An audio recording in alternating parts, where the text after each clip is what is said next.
Cześć, witajcie w kolejnym odcinku Krok za Krokiem. Dzisiaj służbowo w Amsterdamie, ale mam nadzieję, że uda mi się wygospodarować chwilę, aby pokazać Wam kilka ciekawych miejsc w tym mieście. Zaczynamy!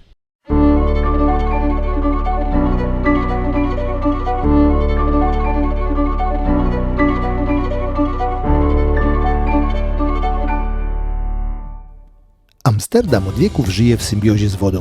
Miasto przecina ponad 100 km kanałów, które tworzą niepowtarzalny klimat i układ urbanistyczny wpisany na listę Światowego Dziedzictwa UNESCO. Nic więc dziwnego, że wzdłuż tych kanałów zakotwiczyły na stałe setki barek mieszkalnych. W czasach powojennych były one często alternatywą dla drogich mieszkań. Dziś stały się wyjątkowym i cenionym sposobem życia. Wielu mieszkańców nie wyobraża sobie innego domu niż ten unoszący się na wodzie z widokiem na kanał, kołysanymi odbiciami kamienic i śpiewem mew o poranku. Ale to, co czyni te miejsca naprawdę wyjątkowymi, to ich pomosty. Nie tylko praktyczne, ale wręcz artystycznie urządzone z ogromnym smakiem i dbałością o szczegóły, zachwycają nie tylko funkcjonalnością, ale i estetyką. Donice pełne kwiatów, drewniane meble ogrodowe, kolorowe lampiony czy nawet niewielkie ogródki warzywne tworzą sielankowy klimat w samym sercu miasta. To nie są zwykłe nabrzeża, to prywatne, pływające ogrody, które pokazują, jak wielki urok można wydobyć z przestrzeni, która dla innych byłaby tylko przystanią. Amsterdam to miasto, które od wieków potrafiło ujarzmić żywioły wody i przekształcić go w swoje największe atuty. Holendrzy nie tylko walczyli z morzem, ale zaczęli z nim współpracować, budując nowe dzielnice tam, gdzie kiedyś była woda. Jednym z najpiękniejszych przykładów tej sztuki jest Houthaven, nowoczesna dzielnica mieszkaniowa zbudowana na odzyskanych terenach portowych.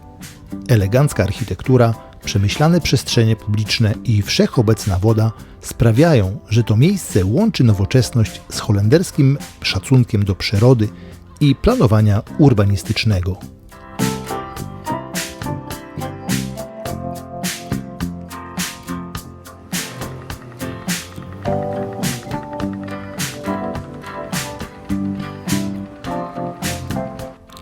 Spacerując z Houthaven w stronę Central Station mijamy wiele niezwykle ciekawych przykładów nowoczesnej architektury, która harmonijnie współgra historycznym charakterem Amsterdamu. To właśnie tutaj można zobaczyć, jak Holendrzy potrafią łączyć szkło, stal i beton z tradycyjną cegłą, dachami dwuspadowymi i industrialnym klimatem dawnych portów. W miarę jak zbliżamy się do centrum, naszym oczom ukazuje się nowoczesny kompleks budynków, w których mieszczą się m.in. Policja i Ministerstwo Sprawiedliwości. To potężne, ale eleganckie bryły, które nie dominują przestrzeni, a wręcz wpisują się w nadrzeczny krajobraz. Ich surowa, minimalistyczna forma przyciąga wzrok. To doskonały przykład, jak architektura instytucji publicznych może być nowoczesna, funkcjonalna i estetyczna jednocześnie.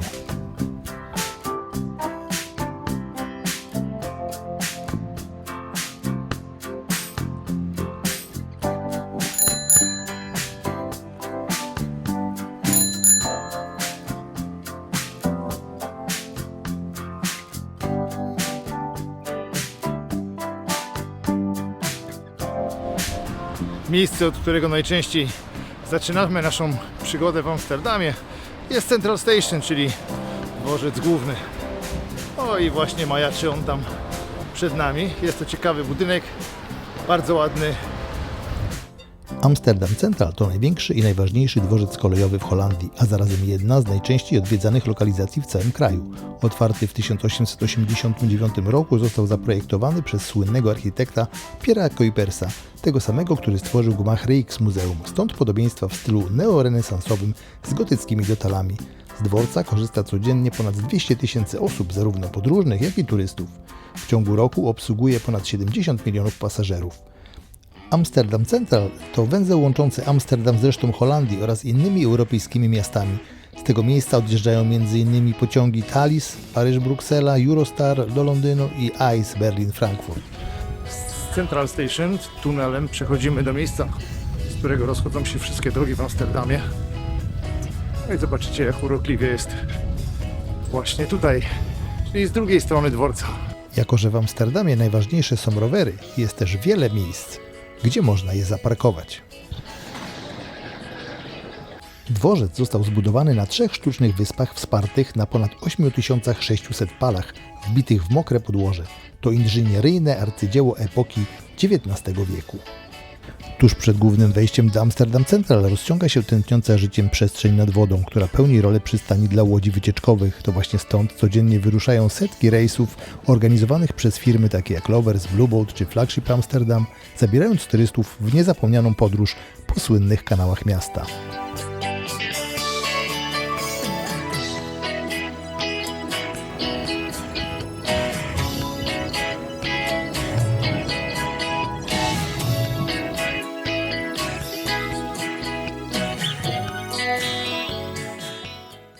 Rozpadało się trochę i postanowiłem zrobić sobie krótką przerwę. Jestem w Pancake Amsterdam.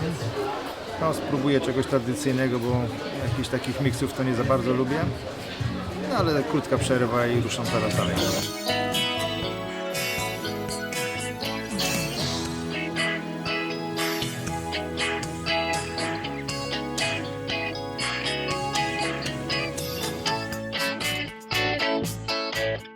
Za pancake'a w tym urokliwym miejscu zapłaciłem 20 euro. No to tak jak na centrum Amsterdamu, normalna cena. Do rachunku dostałem taki bucik pamiątkowy.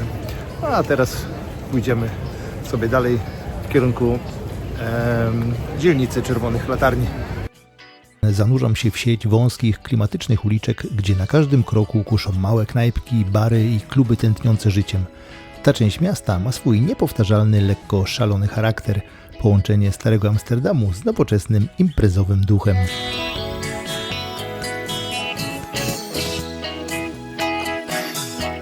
Ruszając w stronę dzielnicy De Wallen, trafiamy do jednej z najbardziej znanych i kontrowersyjnych części Amsterdamu, Red Light District, czyli ulic Czerwonych Latarni.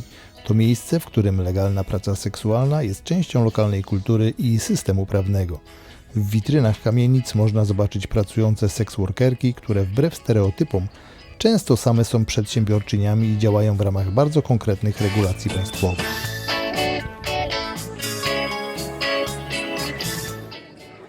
Znajduję się w tej chwili w starej części Amsterdamu na Red Light District, czyli w miejscu, gdzie seks oferowany jest w sposób legalny. Tutaj spotyka się tradycja z, powiedziałbym, nowoczesnością i z nowymi czasami, dlatego że z jednej strony pokażę, tutaj jest kościół Oude Kerk, a z drugiej strony, jak widzicie, są okna, w których dziewczyny po prostu wykonują swoją pracę, czyli oferują seks. Od 2000 roku w Holandii prostytucja jest zalegalizowana.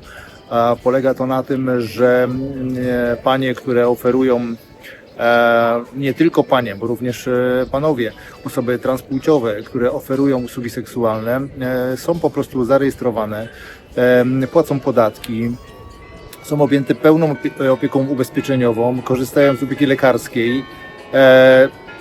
Także świadczą tutaj te usługi całkowicie legalnie. Holenderskie prawo zakazuje handlu ludźmi, zmuszania do prostytucji i pracy nieletnich. Istnieje system regularnych kontroli, aby zapobiegać przymusowi, wykorzystywaniu i pracy nielegalnych imigrantek. Policja i specjalne jednostki gminne kontrolują legalność działalności i warunki pracy. Oddalamy się w tej chwili od Oude Kerk, czyli od Starego Kościoła. Zagłębimy się troszkę w uliczki dzielnicy De Wallen, która poprzecinana jest seks-klubami, teatrami seksualnymi. Pokażę Wam między innymi takie najbardziej kultowe, ale poprzecinana jest lokalami, gdzie świadczone są usługi seksualne, krótko mówiąc. Agencje towarzyskie, domy publiczne i Windows Prostitution muszą mieć licencję wydaną przez gminę. To gmina decyduje o tym, w jakim miejscu będzie znajdowała się dzielnica Czerwonych Latarni, tak jak tu w Amsterdamie, w Hadze czy w Utrechcie. To znaczy wyznaczone są specjalne miejsca. W tej chwili trwa dyskusja w Holandii o tym, czy nie przenieść tych miejsc po prostu w jakieś inne lokalizacje poza miastem na przykład. Sex Windows oznakowane są, tak jak widzicie przede mną, czerwonymi latarenkami, które są zapalone, i co oznacza, że dziewczyny są na miejscu, okno jest otwarte i usługi są świadczone. Za nagrywanie osób, które pracują, dziewcząt, tam grozi kara 240 euro. W samym sercu dzielnicy Czerwonych Latarni znajduje się Muzeum Prostytucji, które w intymny i szczery sposób pokazuje kulisy pracy seksworkerek i historię najstarszego zawodu świata.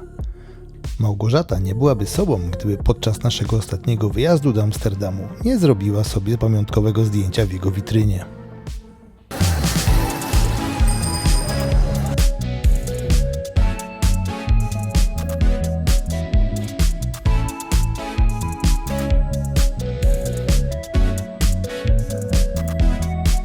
Jeśli ktoś szuka mocniejszych wrażeń, to w sercu Red Light District znajduje się jeden z najbardziej znanych klubów w tej części Amsterdamu, Sex Palace, miejscowione legendą, które od lat przyciąga turystów swoją neonową fasadą i specyficzną ofertą rozrywkową, będąc jednocześnie symbolem liberalnego podejścia Holandii do seksualności.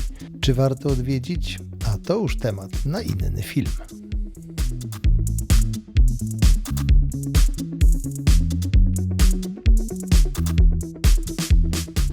Sexy Lou to nowoczesna, designerska toaleta publiczna w Red Light District z neonowym oświetleniem i szczyptą humoru, która sprawi, że nawet szybka wizyta w toalecie staje się atrakcją turystyczną.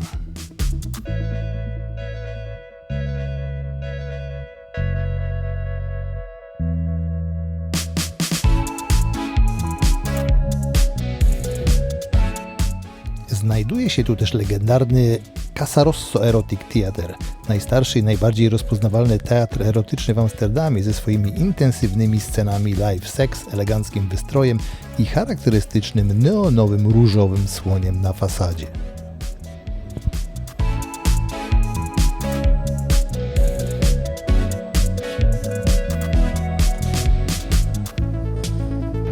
Chcecie się napić fajnie piwa? To do Old Sailor polecam. Fajna knajpa.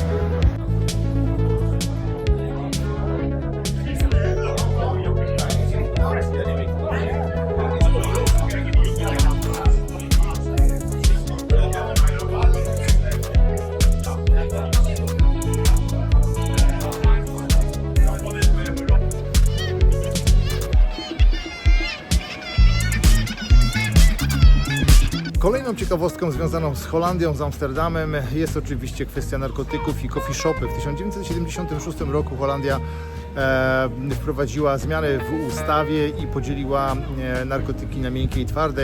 Marihuana i haszysz należą od tego czasu do środków miękkich i zostały zdepenalizowane. W tej chwili posiadanie 5 gramów do użytku własnego jest dozwolone, aczkolwiek to nie jest wszystko tak legalne, jak się mówi, że w Holandii narkotyki są legalne. To nie jest tak do końca i nie chcę tego tutaj teraz wyjaśniać, natomiast krótko mówiąc, władze holenderskie przymykają bardzo mocno oko na to, w jaki sposób w tej chwili sprzedawane są tutaj narkotyki, aczkolwiek też wprowadzone są regulacje, które pozwalają na pełną legalizację. Jest to w fazie na razie testów od 2023 roku. Są miejsca m.in. też w Amsterdamie, gdzie coffee shopy mogą hurtowo zakupywać środki, które sprzedają.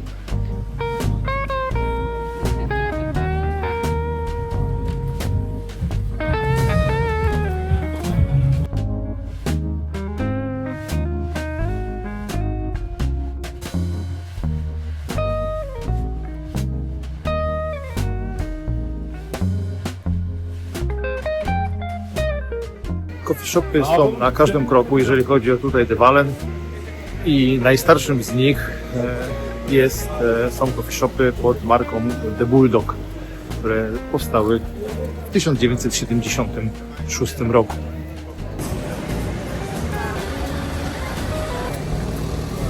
W tej chwili marka The Bulldog to już jest marka światowa. to nie tylko coffee shopy, ale to te restauracje i hotele. Notabene miałem przyjemność spać tutaj w jednym z nich, za chwilkę do niego pójdziemy i pokażę Wam przefantastyczne miejsce. No nie jest tanie, noc kosztuje w granicach 200 euro. Natomiast rzeczywiście atmosfera jest w pełni, że tak powiem, odjechana. No i właśnie to jest hotel, w którym miałem przyjemność spać na ostatnim piętrze. Mam nadzieję, że wygrzebie gdzieś jeszcze fotki jakieś z tego hotelu. Bardzo fajne, a zaraz wejdziemy do środka i pokażę Wam, jak w fajnych warunkach można napić się piwka i co jest w środku.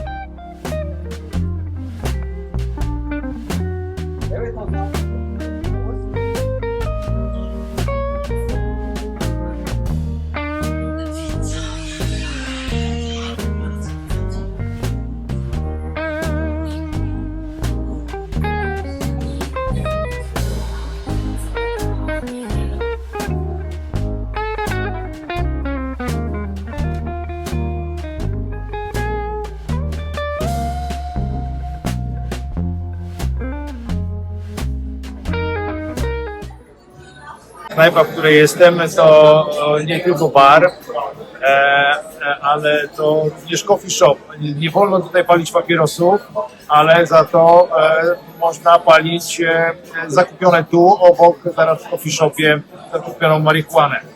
Także pachnie tutaj wszędzie fantastycznie tą marihuaną i fajnie, że nie śmierdzi papierosami. Atmosfera i anturaż wypicia piwa naprawdę jest super.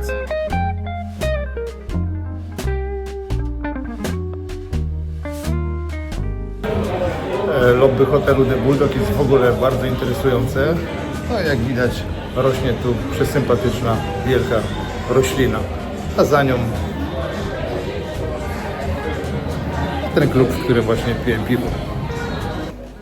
Jeżeli chodzi o w ogóle o markę The Bulldog, to jest ona niesamowita, bo jest to marka kultowa wręcz, jeżeli chodzi o coffee shopy w Amsterdamie.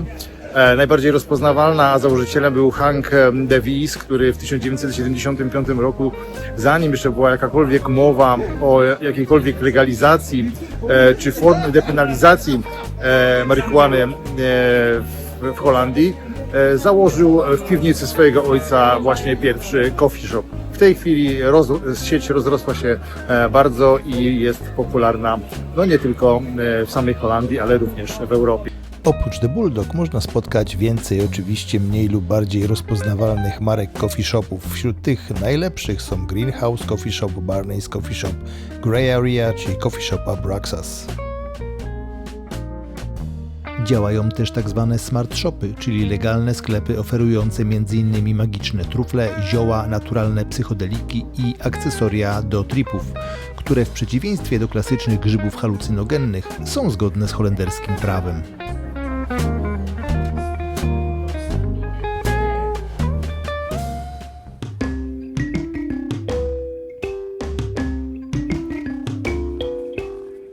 Warto też zajrzeć do chińskiej dzielnicy, która znajduje się tuż obok. To świetne miejsce na zakończenie dnia z pysznym jedzeniem, klimatycznymi restauracjami i azjatyckim kolorytem, który doskonale współgra z europejskim sercem miasta. Chińska dzielnica to na pewno miejsce, do którego warto zawitać w Amsterdamie, nie tylko dlatego, że jest to miejsce bardzo klimatyczne, ale również ze względu na jedzenie, które jest tutaj oferowane. Tak jak za mną na przykład restauracja posiadająca gwiazdek z rzędu Michelin.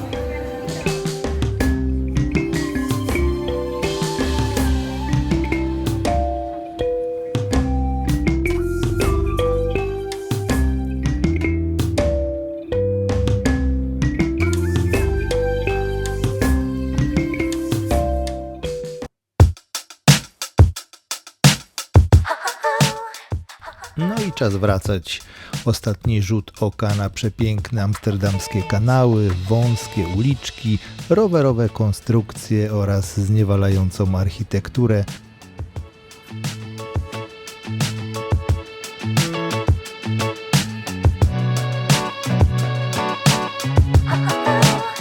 Jeszcze pożegnanie z Dam Square, czyli głównym placem Amsterdamu, gdzie znajduje się m.in. Muzeum Madame Tussauds tuż obok Pałacu Królewskiego oraz Nieuwe Kerk, czyli Nowy Kościół.